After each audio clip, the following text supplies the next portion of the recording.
Friends first అయితే ఈ Instagram video చూడండి, తర్వాత దీనికి వచ్చిన కామెంట్స్ చదువుదాం. Let's go. Please don't try this at home. బా కళ్ళల్లో దుమ్మడుతుంది, పైకి చూడొద్దు. ఓకే కన్నా. నన్ను స్క్రూ డ్రైవర్ వచ్చి రేవు.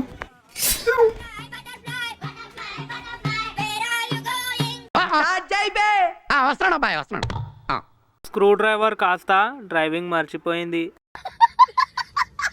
కన్నకి దిగిపోయింది.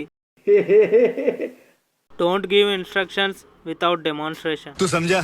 हाँ नहीं तू समझा नहीं. గుచ్చుకున్నట్టుంది. డైరెక్ట్ స్క్రూ ఫిక్స్ అయిపోయింది. ఏం మాట్లాడుతున్నావురా? మొత్తానికి ఆ బటర్ఫ్లై సాంగ్ ఇలా సెట్ అయ్యింది బాగా. బాగుందనా? Song made it to an another level. Correct, ఇది కరెక్ట్ గా చెప్పావయ్యా. హాస్పిటల్ కి గోయింగ్.